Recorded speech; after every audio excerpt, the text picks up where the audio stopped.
welcome you to this Adapt2Achieve webinar, which is on increasing your chances of obtaining your next grant through effective reporting. The presenter today is going to be Julia Ray. She's the Program Manager and Grants Manager with Disabled Sports USA. This webinar is presented by the Adapt2Achieve program. This program is designed to provide education and training for chapters and chapter partners with the goal of increasing education as well as networking and training opportunities. The focus of the trainings are nonprofit management and adaptive sports topics. And these are delivered through regional conferences, adaptive sports instructor training, and webinars. Just a couple housekeeping things before we bring Julia on. We are going to be taking questions during the webinar. You can type them into the box on the right-hand side there, and at the end of the webinar, we'll be answering questions as you have them. And just to make sure that everybody is on and can hear, can we get a show of hands? Can you guys click on the little button on the right and raise your hand?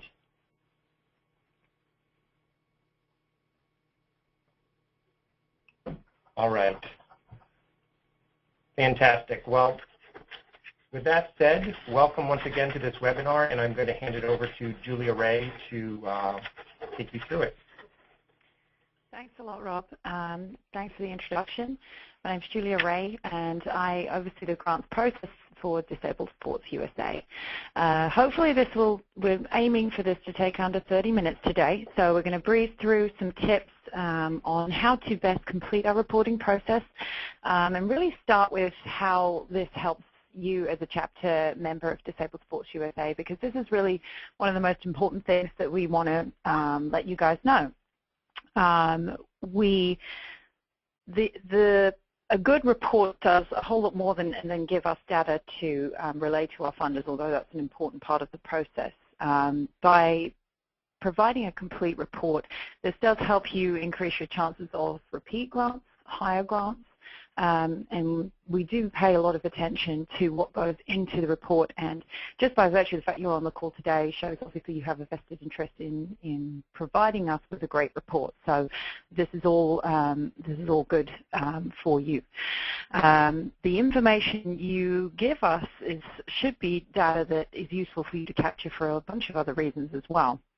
Those demographics are interesting to your other funders as well as supporters in your community and the people you serve. So hopefully capturing that information serves more than one purpose. And it helps us tell us the story of all the great work that you're doing to our partners and our sponsors, so that we can hopefully leverage those stories to provide more funding at the national level, and that can be passed on to expand the grant program for the chapter network. So as we've gone through the grant process since we've been providing grants, we have increased every year. Now it's over $500,000 annually, and this is in no small part thanks to the information that you guys provide. So let's delve into exactly what we're looking for and the cycle. So the grant cycle currently is two award periods a year, one for the winter, one for the summer, and this is the timeline that you're seeing on the screen here, with September, October being when we distribute the winter one, and in the summer it's in March, so that's coming up for April.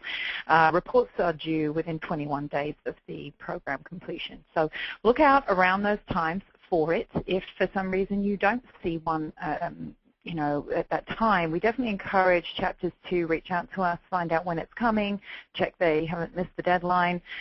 We try and have about a 3-week period when the applications are open, and definitely urge all chapters to make sure you get a receipt for your application, and that also goes for the reports too. So we definitely want to make sure that you get that receipt so that you know that it's all been submitted. And usually the grant cycle is dependent on our own budget process. So that's just kind of an overview of what our grant cycle looks like. So going more into the reporting side of things, we have three major areas of funding for youth, military, and instructor training currently. Adapt2Achieve encompasses most of the instructor training, plus a few other things that fall outside of those, but the majority of grants are for those three areas. And there are different report forms for each, so just make sure you have the right one. It's usually titled with those three descriptions. We are now in the process of turning everything over to an online format, which isn't currently available, but hopefully will toward the end of this grant cycle. So when you get that link, you can use that, or for this winter grant cycle that's occurring right now, you can obviously still turn in the paper format, and will need to do so if your program has ended to stay within the 21-day timeline. One thing I want to emphasize about reporting is definitely looking at the required forms prior to the program, and we'll go into a bit more about why that's important later. But you know, making sure that you're prepared and able to provide all the data that we're requesting. If you're not able to deliver the reports, you know, obviously you have the option of not accepting the grant, or coming back to us and finding out what parameters we can work with you on. So definitely look at that, and we're going to go into what those required forms look like.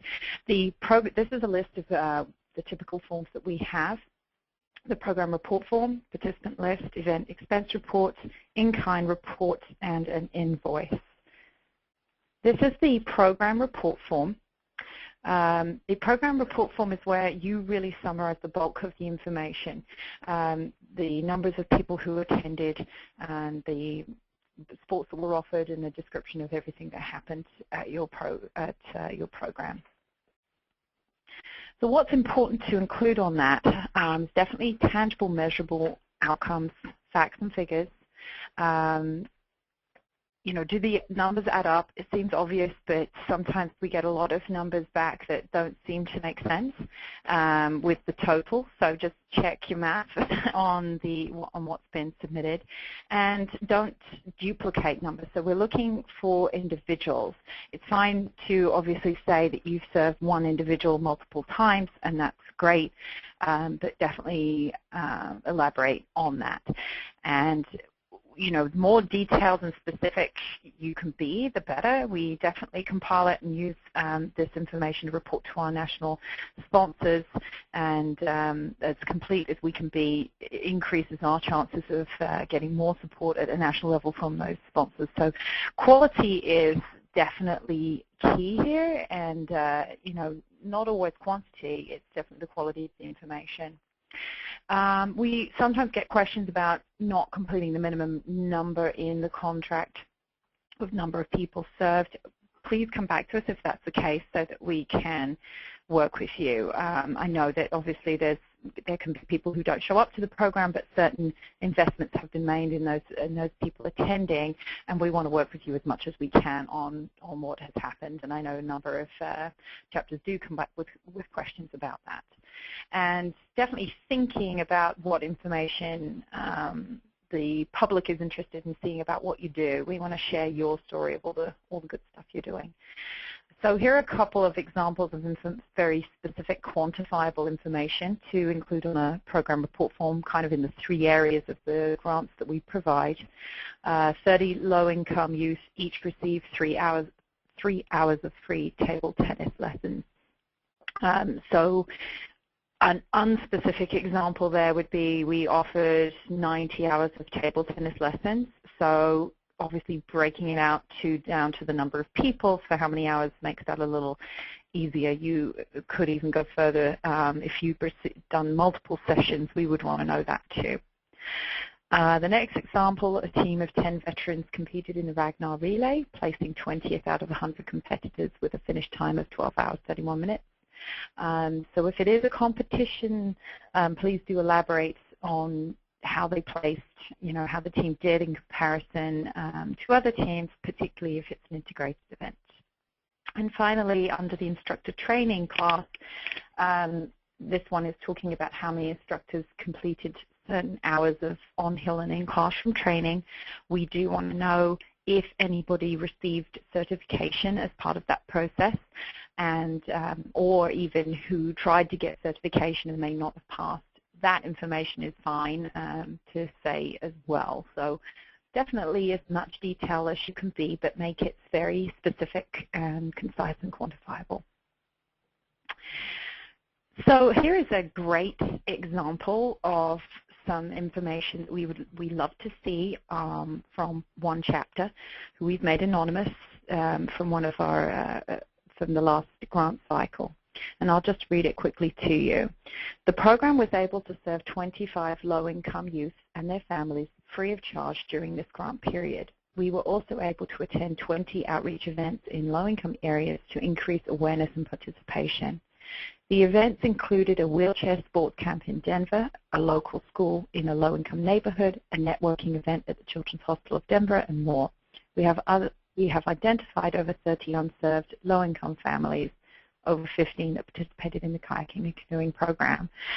So obviously there's a lot of good data here, but also it speaks to our grant priorities, which were obviously serving youth that were from low-income families and that were previously underserved and not identified. So that was stated as the target for the grant that was given, and this particular chapter had come back to us to really tell us how they had performed a lot of outreach to meet those goals. And it's even fine if you've done as much outreach as you can, and we realize that people don't always show up and not many people attended ultimately. We still want to know kind of the efforts that were put out there.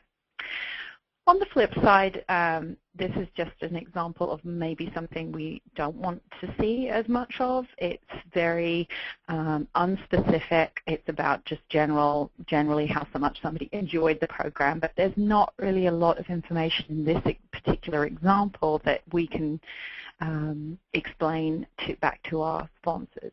So the example is our families had a great experience and loved the fun atmosphere of our camp. We all enjoyed spending the day together and participating. After cycling, we enjoyed a cookout. We bonded over the campfire. Peter said that his legs felt tired, but it didn't matter because he'd never had so much fun before. So it's nice, obviously, to know these things. I think the venue, and we'll go into this in a second, is in the quote section for something like this, rather than something in the actual report form.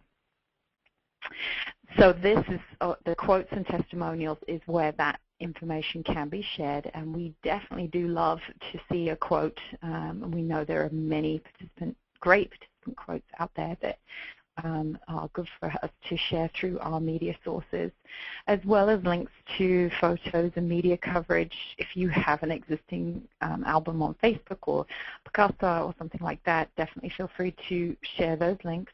And we're happy to acknowledge a photographer if that's necessary as well, if we then go on to put the photo in Challenge Magazine or anything like that.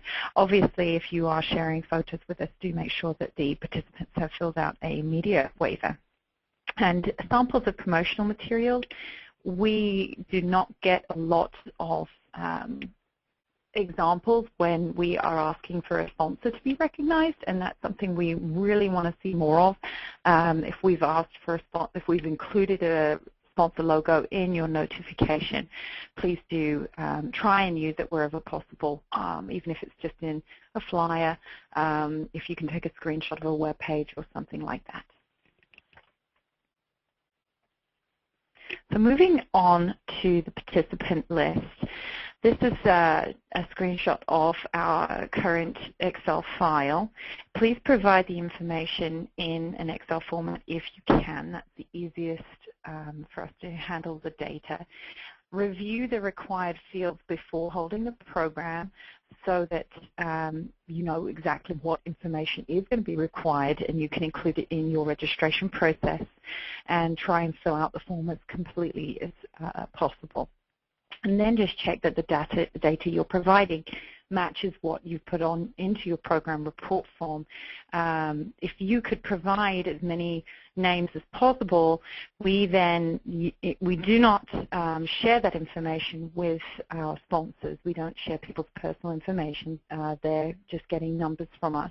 But what we do is provide those participants with a free membership, a Challenge Magazine subscription, and then any kind of relevant adaptive sports programming information. They certainly do not get bombarded with any external advertising or other information if that's something you're concerned with.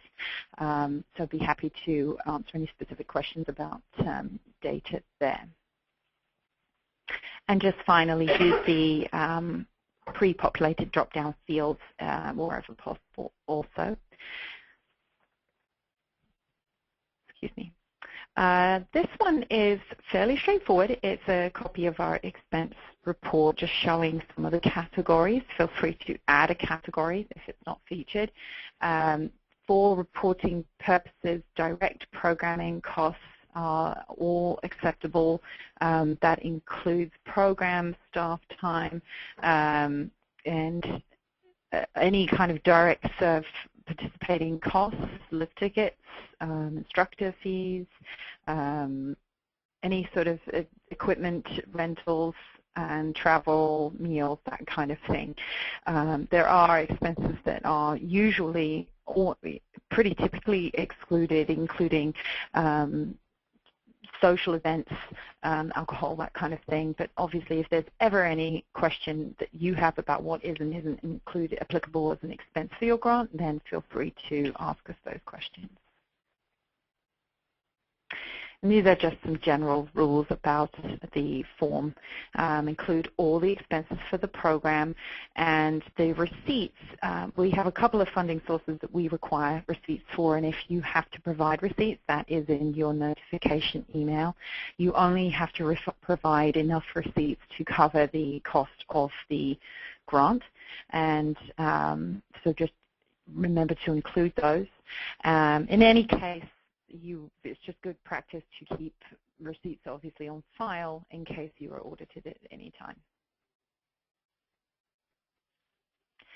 In-kind services, this is obviously referring to donations that you guys receive from your community, whether a lot of programs get lift tickets and so on.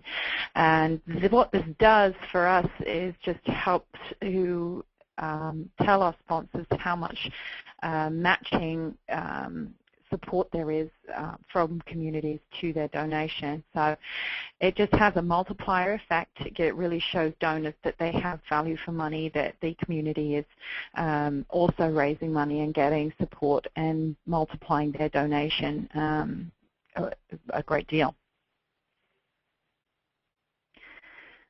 The invoice is the easiest part to complete, and just to this is an example of how we like to see it laid out. Obviously, many chapters will have their own template, and that's absolutely fine.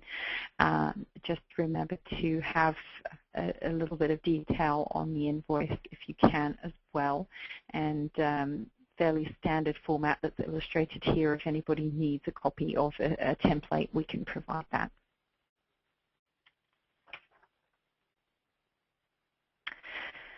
And then finally, as far as attachments go, the supplemental documentation that we request will also be listed in your grant notification, and these are some examples of what we might be asking for. Participant surveys, for example. If you do have copies of evaluations which, for example, contain quotes for your program, then go ahead and include those, and we'd love to see them. And if you are asked to provide or to get surveys completed, we appreciate you handing those out at the beginning of your program, and that's definitely helpful. So in summary, these are kind of the main points that we really want you to take away from this session today. Reviewing the materials before your program begins, making sure that you're happy with the requirements that we're asking of you, and letting us know if not. Focusing on specific quantifiable outcomes completing all their forms in their entirety, and then if there's any piece that you cannot complete, explaining why. Submitting the reports on time. We have reports that we then need to do to our funding sources, so we appreciate people getting the reports in on time, and of course asking questions. Having good communication with us if there is anything that doesn't make sense or you're not clear on. Don't hold on to the whole report because one tiny piece just isn't coming through. Let us know, and it may be that we can get certain pieces processed earlier by you providing that. So that concludes everything I wanted to ask today or to talk about today. I wanted to just find out if anybody has any questions. So Julia, we had one question about the age range that qualifies for youth participants. What ages? Okay, so Claire is just asking about the age range for our youth grants, and currently it's for 18 and under, but that age range will be spelled out in your grant contract, so just do refer back to that. We have another question about partial grants and the number of that need to be served in order to receive a partial grant. So partial grants, Claire, is, there's another question regarding partial grant awards. And basically, we can offer a partial grant for almost any portion of the program. You just need to let us know how many people you did serve, and we'll come back to you and let you know what that portion looks like. And we have another question about collecting contact information for youth who are minors and how that works. Great. So Claire was, in case people cannot hear, collecting contact information from minors. Obviously, you do want to get the parent to fill out the forms that you're requiring as part of your registration process. And what we usually recommend is that people try and include in their registration process a statement that lets the parent know that you are wanting to share that information with Disabled Sports USA. And usually if parents know that in advance, we find that's the best thing to do. So please do let your parents know that in advance and maybe get their permission or them to sign up on that through their registration process. We have another question about the participant surveys, which state that the participant will be contacted 6 months later. Are they actually contacted? Yeah, thanks for that question. And they are. It varies in the time frame. Sometimes it's actually only a month or two after they're filling out their first survey. Sometimes it's a little longer, but we go back to them at least one more time via email. We just don't involve the chapter in that correspondence. By that point, they've already filled it out, and we ask them to complete. Obviously, if they don't fill out the first survey, we can't go back to them and ask them to do the second, but anybody who does do the first is asked to do a second. Yeah. Just one last question about whether or not this information will be available to share with other staff members after we finish up today. Great. Yeah, thank you. We plan to put this on our YouTube channel, and we'll email everybody who received a winter grant with the link to that. And if a parent or participant does not want to share their information? Then you can state that in the report form. Hopefully, we just ask that chapters do make an effort to tell the parent there's a benefit to their information being shared with DSUSA specifically, and hopefully through this webinar we've reassured you that then we're not sort of giving it out far and wide, that it's used to provide the parent with adaptive sports information rather than anything else. By giving us individual contacts, we can then verify how many actual individuals we are serving.